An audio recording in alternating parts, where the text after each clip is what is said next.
BNP chairman ও প্রধানমন্ত্রী তারেক রহমান বলেছেন, দেশের মানুষের সমস্যার কারণ হওয়া যাবে না, জনগণের কল্যাণে কাজ করতে হবে। নয়াপল্টনে নেতাকর্মীদের সঙ্গে বৈঠকে তিনি জনদুর্ভোগ এড়িয়ে সাংগঠনিক কার্যক্রম পরিচালনার নির্দেশ দেন। এ সময় উপস্থিত ছিলেন মির্জা ফখরুল ইসলাম আলমগীর সহ দলের শীর্ষ নেতারা। বিস্তারিত দেখুন প্রতিবেদনে।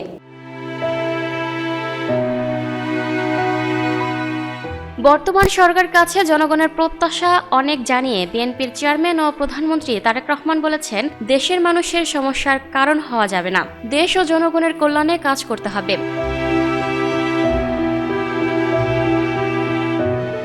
শনিবার ২৮শে মার্চ রাতে রাজধানীর নয়াপল্টনে বিএনপির কেন্দ্রীয় কার্যালয়ে নেতাকর্মীদের উদ্দেশ্য করে তিনি এসব কথা বলেন। সরকার গঠনের পর এদিন সন্ধ্যায় প্রথমবারের মতো দলীয় কার্যালয়ে আসেন তারেক রহমান। সন্ধ্যায় নয়াপল্টনে পৌঁছালে উচ্ছ্বসিত কর্মী সমর্থকদের স্লোগানে প্রকম্পিত হয় ফকিরাপুল থেকে নাইটিঙ্গেল মোড় পর্যন্ত।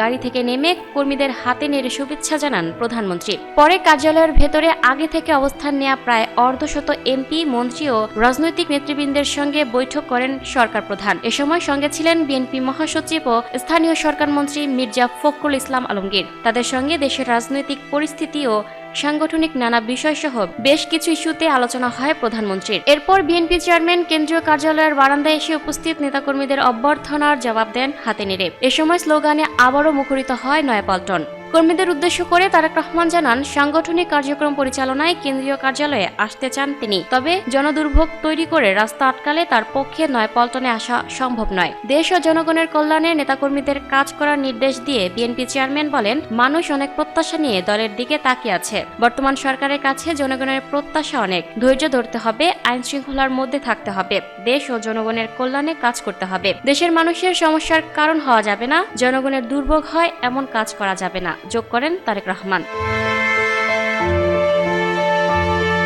Lucky Akhter, up to date news, Dhaka.